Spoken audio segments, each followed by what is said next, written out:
Hello and welcome to another AutoCAD 2007 CAD clip, and we're talking about 3D, and in this particular lesson we're going to introduce you to perspective mode a little bit and talk also a little bit about grids and stuff like that. So now you'll notice that if you go into depending on whether you're in wireframe or your visual display, doesn't matter that much, but now you've got this fancy grid that you can put in here, and you'll notice that as I shift middle mouse button and kind of pan around and stuff, that we have this kind of virtual grid that kind of adapts. As you zoom in, it just kind of continuously grows and gets bigger and smaller, and that's kind of one of the nice things. And when I'm massing out things like this, I'm starting to actually use my grid in my snap down here a lot more, because we can use that with our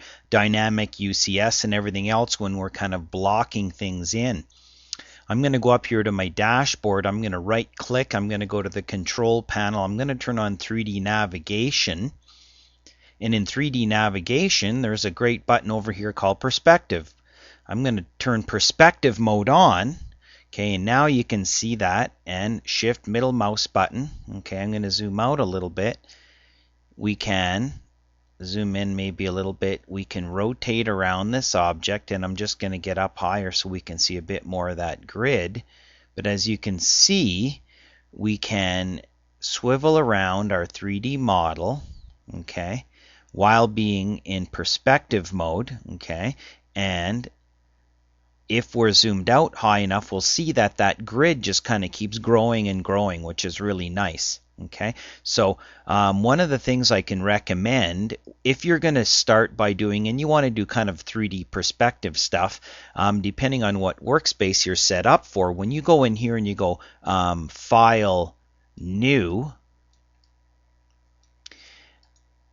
and we pick a template, I'm going to go in, I have ADT running, I'm going to go to my AutoCAD templates, and if we sort by name, there's one called ACAD3D DWT. There's also an ISO 3D, and there's a whole ton more of new templates, by the way, so you can have a look through that. As you can clearly see, lots of different templates. But if you start off with an ACAD 3D DWT template, be it in AutoCAD 3D, whether you're using AutoCAD or Architectural Desktop, if you use this as your default file, you will start with everything kind of half set up for you in here, which is really nice. And then you can quickly go in and start to mass your objects, and you can actually pan and stuff while you do this. And this is set up to be in perspective mode. If we go back to orthographic or parallel projection, it looks like that. But that template file starts you off with everything set up. So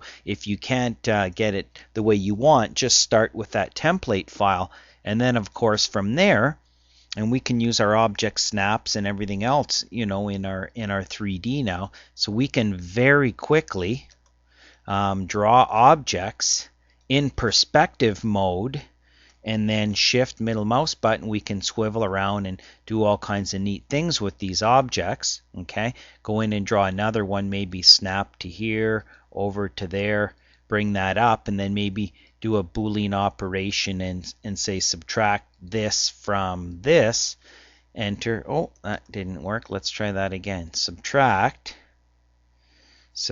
from this, enter that, enter, and we can cut a hole in there. Shift middle mouse button, you can kind of start to see that, how you can quickly go in and draw. And this is starting to look a little bit more like, like some other very less expensive 3D massing objects. And then of course I always go into my manage visual styles, and I'll go down to, for instance, my conceptual one, and the first thing I always do, you'll notice, is I turn on my jittering, and then I go back into here after I close that, set myself to be in that mode, and then you can union these two guys together, get that seam line in between. Okay, shift middle mouse. Okay, but now in AutoCAD, of course, probably one of the greatest things is you can actually draw in 3D, and you can draw in this perspective mode that I'm in. Remember, there's our parallel, there's our perspective on our 3D navigation. And if I want to draw something right on the surface, as long as my dynamic UCS is turned on, I can actually go here and I can hover over, maybe turn my snap off. Oh, let's make sure that my selection is turned on. Yes, hit OK. And try this again by clicking that. There we go. And you can see I can quickly draw right on the surface of that object in perspective mode, which is very handy. Okay, I've seen it.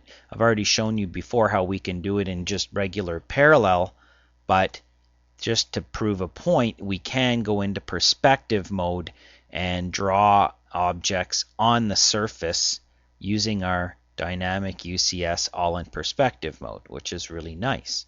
So a couple things I want to point out is that if we go down controlling that grid, you'll notice it's kind of a virtual grid. You keep zooming out and it keeps showing it, and then it also respaces itself as it goes along. Okay, if you go down here to our good old snap and grid and you right click and you go into settings, you'll see that we have now display grid beyond the limits,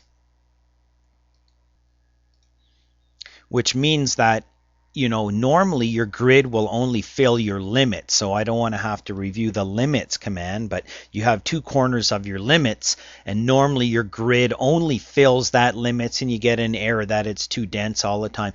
Display grid beyond limits is this virtual sizing. And then on top of that, we can say adaptive grid allows subdividing below the grid spacing. So if I get below this spacing, and as you zoom in and out, it will continuously adapt to that. And then we can also turn our snap on and off, and we can also set, we remember that if we set our grid to be 1, and it will follow the snap, etc. So we can use F9 and F7 to turn these on and off. Okay, so we've got our spacing, major line every 5th line. So every 5th increment, which would be every 2.5 units, or we can toggle this, it will put a major line. You can see in the background there's some darker white lines and some fainter ones. That's the major line. Okay, and then the adaptability and display. If I take this off, what'll happen is it'll only be controlled by what would be my limits. And we don't really use our limits that much. So back into my grid, and I can say yes, display that beyond. And then now what happens is two things. One, the grid will always be there. You can see the back horizon line here. And then two, it will also adapt as you go in. Okay, now if I actually turn my snap on and I draw, okay, every half unit. Let's go back and let's actually change that. Okay, let's set our snap to be every 10 units, and then equal, I just click in there and hits that. Now I'm jumping to every 10 units. Now when I go in, I can quickly go in and draw, and it snaps in nice increments like that. Okay, so using those tools, we can very quickly go back and create little mass models. And notice that even when you're in a top view over here, you can still be in perspective view. You can see it's kind of a neat view. And then shift middle mouse button, we can quickly zoom in over here.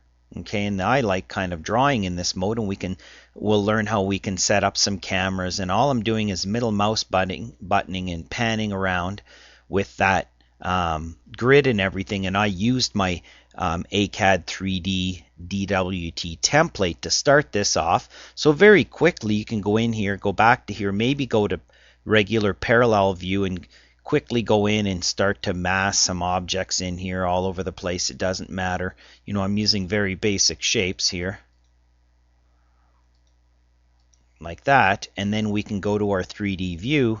And then once we get in our 3D view, we go to our 3D navigation and we give ourselves a perspective, shift middle mouse button, and you're on your way to Vegas. Okay, so hopefully that's a little bit of use. Maybe have a look in the help menu in that grid and snap